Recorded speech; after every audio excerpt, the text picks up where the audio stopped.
তো আজকে আমরা শিখব এসএসসি জিডির জন্য গুরুত্বপূর্ণ ইংলিশ গ্রামারের ওপর কিছু গুরুত্বপূর্ণ ট্রিক্স।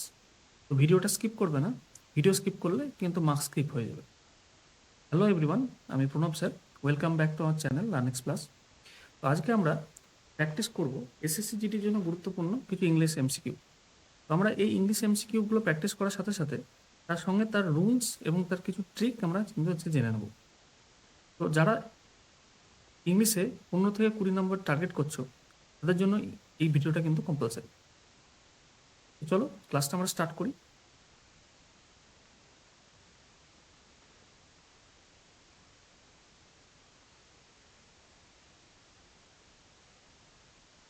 প্রথম প্রশ্নটা দেখে নাও, he along with his friends dash present, অর্থাৎ সে তার বন্ধুর সঙ্গে উপস্থিত ছিল। অপশানগুলো কি রয়েছে? অপশান রয়েছে আর, ওয়্যার, ইজ, হ্যাভ। তো প্রথমে বলে রাখি, এই ভিডিওতে আমরা কিন্তু কিছু কোর গ্রামার কনসেপ্ট নিয়ে কিন্তু আলোচনা করব। এই যে অ্যালং উইথ যে ফ্রেজটা রয়েছে, এই ফ্রেজটার প্রথমে দেখো হি একটা সাবজেক্ট রয়েছে এবং এসে রয়েছে হিজ ফ্রেন্ডস, অর্থাৎ আমার দুটো সাবজেক্ট রয়েছে, একটা হচ্ছে সাবজেক্ট 1, একটা হচ্ছে সাবজেক্ট 2। তো আমাকে চুজ করতে হবে যে আমি কোন সাবজেক্ট অনুযায়ী ভার্ব বসাবো। তো অ্যালং উইথ যেখানে যেখানে থাকবে সেখানে কিন্তু অলওয়েজ আমরা সাবজেক্ট 1 অনুযায়ী ভার্ব বসাবো। সাবজেক্ট 1 অনুযায়ী যদি আমি ভার্ব বসাই তাহলে আমার ভার্ব কী হবে? ইজ। কারণ আমরা হি এর পরে বিভার্ব হিসাবে ইজ ইউজ করি। তাহলে আমাদের কারেক্ট আনসার কি হয়ে গেল? কারেক্ট আনসার হয়ে গেল ইজ। তাহলে subject before along with, rule কি বলছে? সাবজেক্ট বিফোর অ্যালং উইথ, অর্থাৎ আমাদের অ্যালং উইথের আগে যে সাবজেক্টটা থাকবে সেই সাবজেক্টটা আমরা সবসময় ধরে আমরা ভার্ব সিলেকশন করব এবং ignore words after along with, এবং অ্যালং উইথের পরে যে সাবজেক্টটা থাকবে সেটা কিন্তু আমরা ইগনোর করবো বা সেটাকে আমরা গ্রাহ্য করব না। দেখো, along with as well as, এই ধরনের যে শব্দগুলো থাকে বা এই ধরনের যে ফ্রেজগুলো থাকে, এই ধরনের ফ্রেজ থাকলে কিন্তু আমরা সবসময় সাবজেক্ট 1 অর্থাৎ প্রথম যে সাবজেক্টটা থাকবে সেটাকে কিন্তু গুরুত্ব দেব। Hardly had I reached home dash it rained, অর্থাৎ আমি বাড়ি ফেরার সাথে সাথে বৃষ্টি শুরু হয়ে গেল। অপশানগুলো কী রয়েছে দেখো, দ্যান রয়েছে, হোয়েন রয়েছে, দেন রয়েছে, অ্যাজ রয়েছে। তো তোমাদের বলবে নাকি হার্ডলি, যে কোনো বাক্যে যখন তুমি হার্ডলি দেখবে এই শব্দটার সঙ্গে আমাদের সবসময় ইউজ করবো আমরা হোয়েন। আমার সঠিক উত্তর হয়ে যাবে হোয়েন।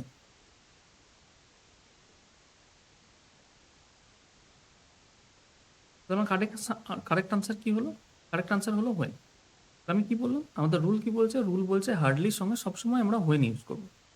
কিন্তু যখনই আমরা কোনো বাক্যের নো শূন্যর দেখতে পাবো, নো শূন্যর দেখতে পেলে কিন্তু আমাদের ইউজ হবে কিন্তু দেন। Bread and butter dash is breakfast. দেখো, এই ধরনের প্রশ্ন কিন্তু তোমাদের পরীক্ষায় কিন্তু ট্র্যাপে ফেলে দেবে।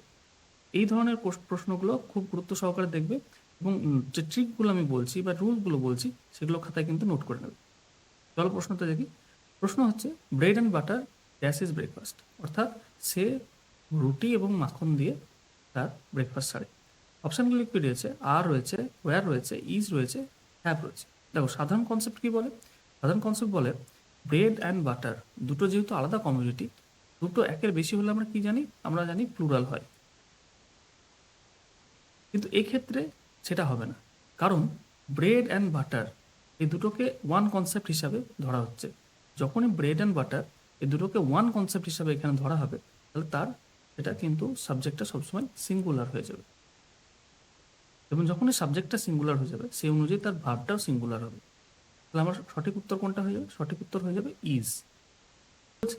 যখনই কোনো ওয়ান আইডিয়া হবে, সেটা মাল্টিপল কমিউনিটি হতে পারে, যদি ওয়ান আইডিয়া হয় তাহলে সেটা সবসময় সিঙ্গুলার ভার্ব হবে।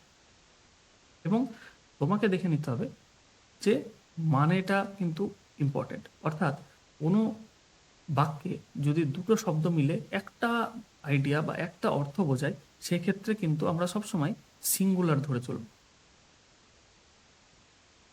প্রশ্নটা এসএসসি জিডির খুব ফেভারিট একটা প্রশ্ন। দেখো কি বলেছে, if he dash harder he would have passed, অর্থাৎ সে যদি আরো কঠোর পরিশ্রম করে সে পাস করে যাবে। দেখো এখানে কি রয়েছে শেষে আমাদের উড হ্যাভ, এবং আমাদের অপশান কি রয়েছে? অপশান রয়েছে works, worked, had worked, was.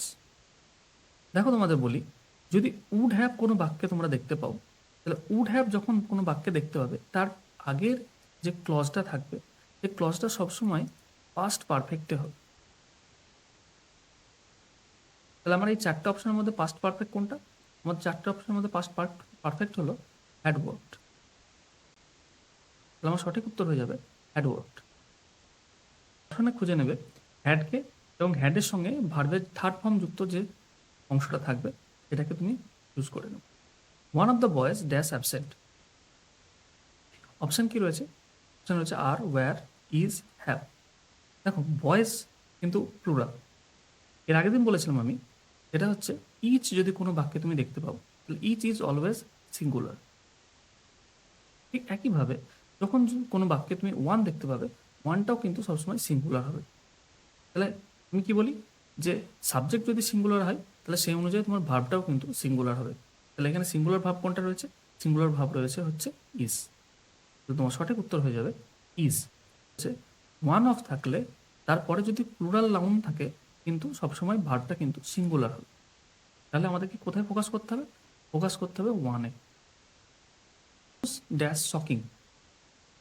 Option কি রয়েছে? অপশন রয়েছে আর, ওয়্যার, ইজ আর হ্যাভ। দেখো নিউজ শেষে কিন্তু এস আছে। তো আমরা কি জানি সাধারণ কনসেপ্টে, যে কোনো শব্দের শেষে যদি এস বা ইএস যুক্ত হয়, সেগুলো সাধারণত প্লুরাল হয়।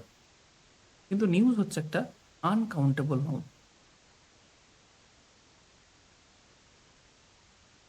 এবং যখনই কোনো আনকাউন্টেবল নাউন থাকবে, তখন সেটা অলওয়েজ কিন্তু সিঙ্গুলার হবে। তাহলে যদি সাবজেক্ট আমার সিঙ্গুলার হয়, তাহলে অবশ্যই কিন্তু আমাদের ভার্ব সিঙ্গুলার হবে।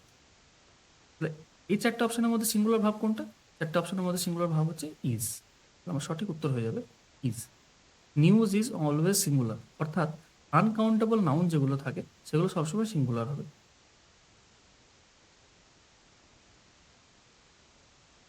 Ram nor his friends dash invited.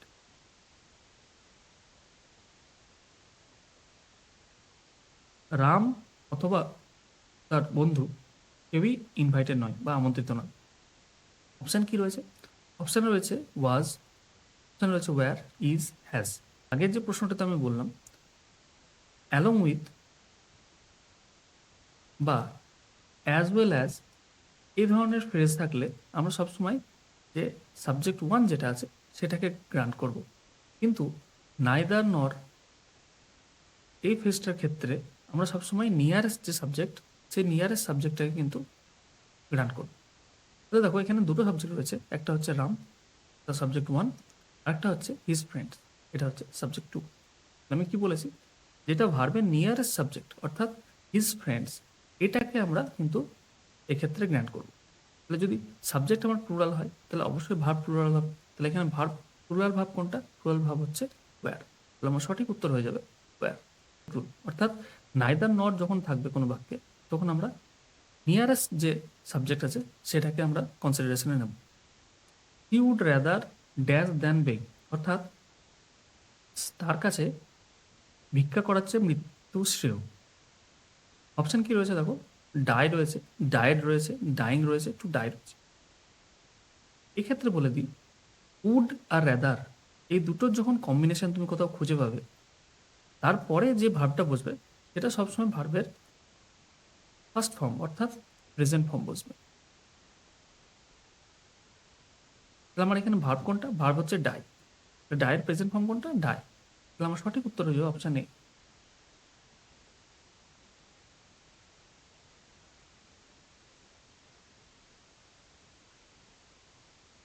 তো গ্রামার রুলে কি বলা আছে, যে উড আর র্যাদার যখন তুমি খুঁজে পাবে, তখন সবসময় V1 অর্থাৎ ভার্বের প্রেজেন্ট ফর্ম বসবে।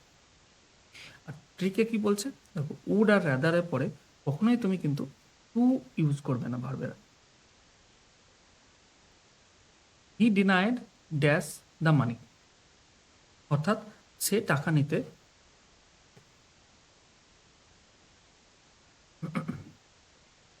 পরে প্রশ্ন দেখে নাও, he denied dash the money, অর্থাৎ সে টাকা নিতে প্রত্যাখ্যান করেছে। অপশন কি রয়েছে? টু টেক, টেক, টেকিং আর টেকেন। দেখো এই ধরনের প্রশ্ন কিন্তু সাধারণত ছাত্ররা পরীক্ষায় ভুল করে আসে। তার কারণ তারা ভাবে যে ডিনাইডের পরে টু বসাতে হয়, কিন্তু তোমাদের বলে রাখি ডিনাই যে ভার্ব, সে ভার্বের পরে আমরা কিন্তু সবসময় জিরান ফর্মেশন করব। ডিনাইয়ের সঙ্গে কিন্তু আমরা টু ইউজ করব না। তাহলে আমার সঠিক উত্তর কোনে যাবে?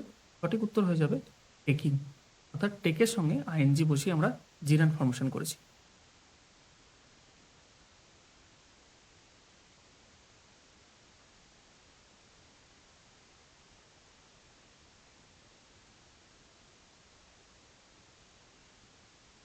গ্রামার রুল কি বলছে দেখো, গ্রামার রুল বলছে ডিনাই ভার্বের সঙ্গে কিন্তু সবসময় আমরা ভার্বের সঙ্গে আইএনজি যুক্ত করব, অর্থাৎ আমরা জিরান্ড ফর্ম ইউজ করব। আমরা কি করব না, নেভার ইউজ টু, আমরা কখনোই ডিনাই ভার্বের সঙ্গে টু ইউজ কিন্তু আমরা করব না।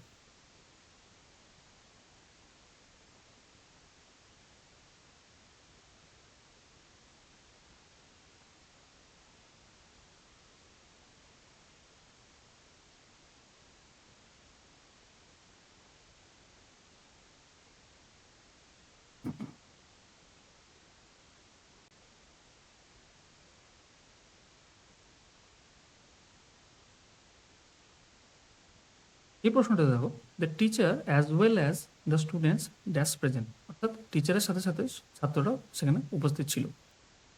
অপশন কি রয়েছে? অপশন রয়েছে আর, ওয়্যার, ইজ আর হ্যাভ। তাহলে এই বাক্যটায় কোন ফ্রেজটা রয়েছে? ফ্রেজটা রয়েছে অ্যাজ ওয়েল অ্যাজ। ঠিক এই ধরনের একটা গ্রামাটিক তোমাদেরকে আগের প্রশ্নতে আমি আলোচনা করে দিয়েছি। এই যে প্রশ্নটার উত্তর তোমরা কমেন্টে আমাকে জানাবে যে এই চারটে অপশনের মধ্যে কোনটা হবে সঠিক উত্তর।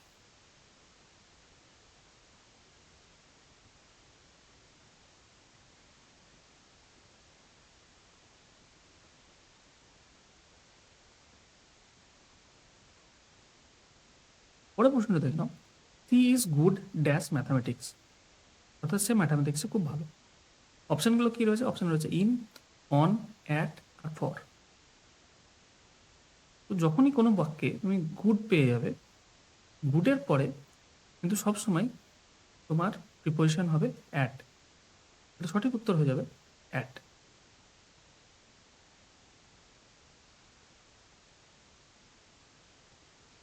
তো গ্রামার রুল কি বলছে দেখে নাও, গ্রামার রুল বলছে গুডের পরে সবসময় অ্যাড বসে, অর্থাৎ যখনই আমি কোনো বাক্যে কোনো স্কিল বুঝতে পারবো তখন স্কিলের পরে আমার সবসময় অ্যাড প্রিপোজিশন বসবে।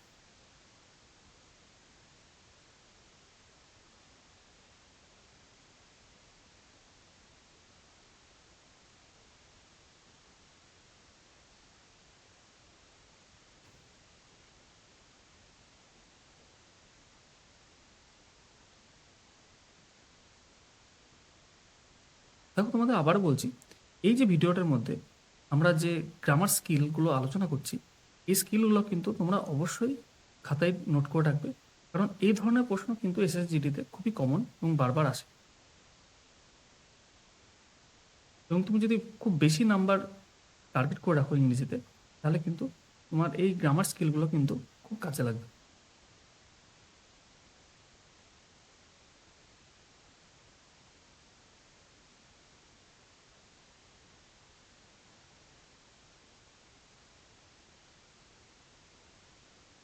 পরের প্রশ্নটা দেখে নাও, হি সাকসিডেড ড্যাশ হার্ডওয়ার্ক।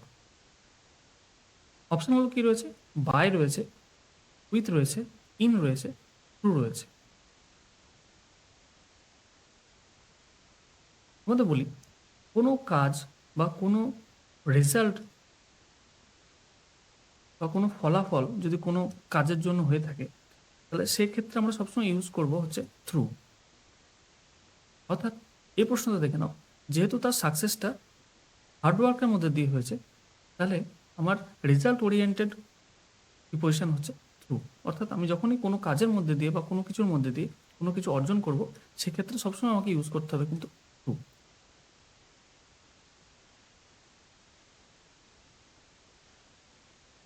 অর্থাৎ গ্রামার রুলে বলছে কি, বাই মিনস অফ, মানে কোনো কিছুর মাধ্যমে যদি কোনো কিছু অর্জিত হয় বা কোনো কিছু লাভ হয় বা গেন হয়, তাহলে সেক্ষেত্রে সবসময় আমরা ইউজ করবো থ্রু। অর্থাৎ কজ আর রেজাল্টের ক্ষেত্রে টু প্রিপোজিশন সবসময় ইউজ হবে।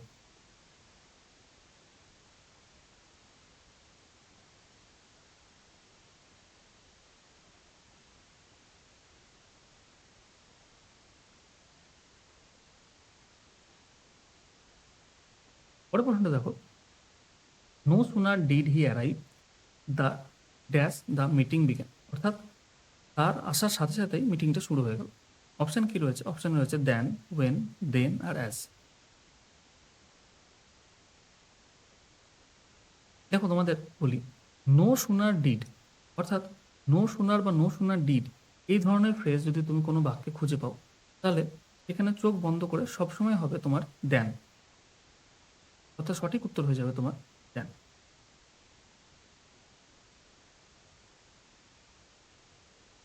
দেখো ইংলিশ গ্রামারে নো সুনারের সঙ্গে কিন্তু একটা ফিক্সড পেয়ার রয়েছে, এটা নো সুনারের সঙ্গে কিন্তু আমরা দেন বসাই।